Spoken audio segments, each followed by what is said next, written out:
Hello everyone, তনয়ার পাকশালাতে সবাইকে স্বাগত জানাই। যে হারে গরম পড়েছে তাতে সত্যি বলতে এরকম ঠান্ডা জাতীয় খাবার বা একটু জলসা জাতীয় খাবার খেতে ভীষণ ভালো লাগছে। তাই জন্য মনে হলো এরকম একটা হেলদি রেসিপি তোমাদের সঙ্গে শেয়ার করা যেতেই পারে। এত গরমে আমার বন্ধুরা কেন হেলদি থাকবে না, তার জন্য একটু সুন্দর একটা রেসিপি বানিয়ে নেওয়া যাক কি না, যদি খেতে এত সুন্দর হয়। তাই জন্য তোমাদের সামনে নিয়ে হাজির হলাম গরম ভাতে গন্ধরাজ লেবু পাশে রেখে ঝিঙের জল ভরা রেসিপি। এর জন্য দেখো এখানে নিয়েছি ঝিঙে, যেগুলোকে আমরা এইভাবে লম্বা করে কেটে নিয়েছি, আর নিয়েছি এইভাবে লম্বা করে কেটে নিয়েছি কিছু আলু আর টমেটো। ঝিঙেগুলোকে তোমরা চাইলে কিন্তু ছোট ছোট করেও কাটতে পারো। 2-3 ঘন্টা কিন্তু এই মুগের ডাল আমরা ভিজিয়ে রেখেছিলাম, এটা কাঁচা মুগ একটা ঝাঁকনির মধ্যে এইভাবে রেখেছিলাম। তোমরা চাইলে ঝুড়ির মধ্যেও রাখতে পারো জল ঝরিয়ে। এখানে এক্সট্রা করে জল দেবো না, দিলাম পরিমাণ মতো নুন, চিনি, 2টো কাঁচা লঙ্কা আর দিলাম সামান্য হলুদ দিয়ে এটাকে একটা কিন্তু স্মুথ পেস্ট বানিয়ে নিতে হবে। এখানে কিন্তু যেহেতু এটা বড়া বানাতে হবে তাই জন্য কিন্তু এখানে কিন্তু কোনো রকম আমরা জল ইউজ করব না, এটা যত শক্ত হবে ততটাই ভালো হবে। দেখো দিলাম পরিমাণ মতন হিং। নিরামিষ যে কোনো রান্নাতে হিঙের গন্ধটা কিন্তু আমাদের ভীষণ পছন্দ হয়। দিলাম পরিমাণ মতন সর্ষের তেল, রান্নাটা আমরা সর্ষের তেলেই করব।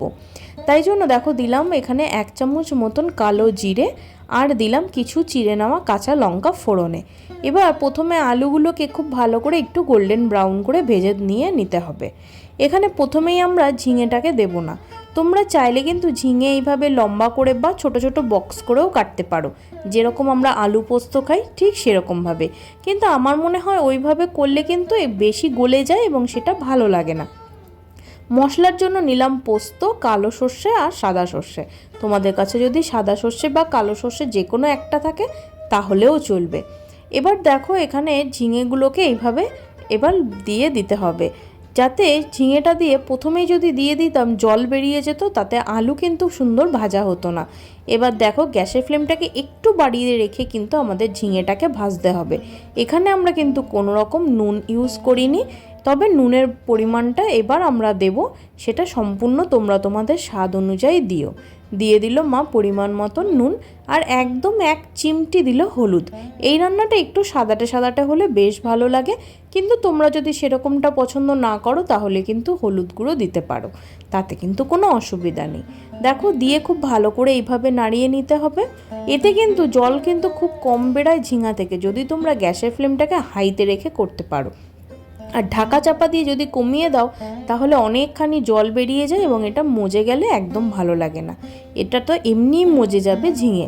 দিলাম পরিমাণ মতন বেশ খানিকটা জল, ঢাকা চাপা দিয়ে একটু ফুটে উঠুক, ততক্ষণে দেখো আমাদের মশলাও রেডি। আর এখানে কিন্তু আমাদের জলও সুন্দর করে ফুটে উঠেছে। এবার গ্যাসের ফ্লেমটাকে মিডিয়ামে রেখে আমাদের বড়াগুলো দিতে হবে।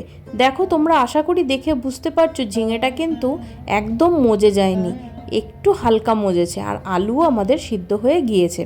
তোমরা মটর ডালও দিয়েও কিন্তু এটা করতে পারো, কিন্তু আমি তোমাদের হাইলি রেকমেন্ড করব একবার মুগ ডাল দিয়ে করো, ভীষণ ভালো খেতে হয় গো। এবার দেখো এই ডালগুলোকে যেটা আমরা রেখেছিলাম বড়া করব বলে ছোট্ট ছোট্ট করে কিন্তু এই জলের মধ্যে গ্যাসের ফ্লেমটাকে মিডিয়ামে রেখে এইভাবে বড়ার আকার করে আমাদের সাজিয়ে নিতে হবে। ততক্ষণে যারা ফার্স্ট টাইম চ্যানেলটা ভিজিট করছো তাদের কাছে অনুরোধ রইল চ্যানেলটা সাবস্ক্রাইব করো, পাশে থাকা বেল আইকনটি প্রেস করো যাতে নতুন নোটিফিকেশন তোমাদের সামনে চলে আসে।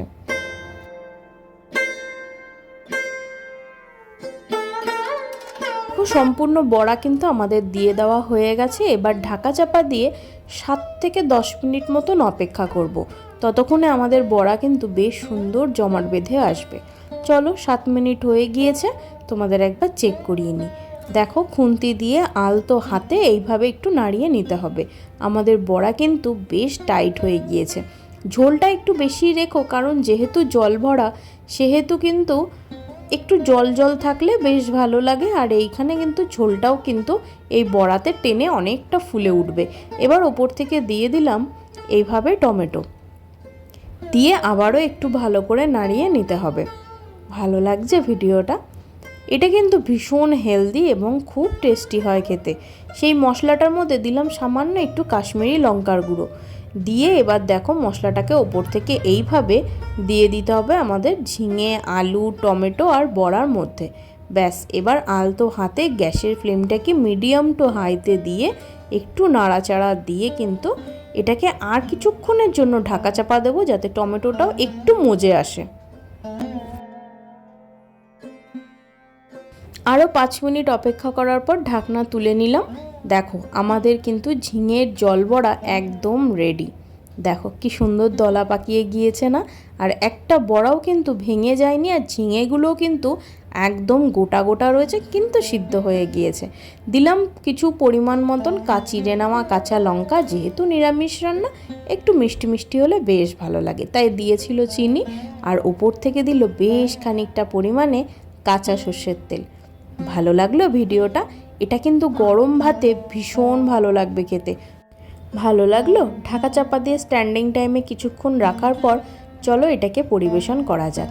এটা আমাদের অনেকখানি ঠান্ডা হয়ে গিয়েছে, এবার পরিবেশন করে নেওয়ার পালা। গরম ভাতে এরকম ঝিঙের জল ভরা কি ভালো লাগছে না বলো? ভীষণ সুন্দর খেতে হয়। সাইডে থাকতে হবে একটা গন্ধরাজ লেবু, আর নইলে কাগজি লেবু। মেখে এক থালা ভাত এক নিমেষে উঠে যাবে। ছোট থেকে বড় প্রত্যেকেরই ভীষণ ভালো লাগবে এই রেসিপিটি। বানাও, খাও, আর প্রত্যেককে শেয়ার করো, বন্ধু বান্ধব আত্মীয় স্বজন লাইক করো, আর কমেন্ট সেকশানে জানাও যে তোমাদের কেমন লাগলো এই রেসিপিটি। ভালো লাগছে? ধন্যবাদ। দেখা হচ্ছে আরও একটা রেসিপির সাথে। আমি আর আমার মা ফিরে আসছি আবারও।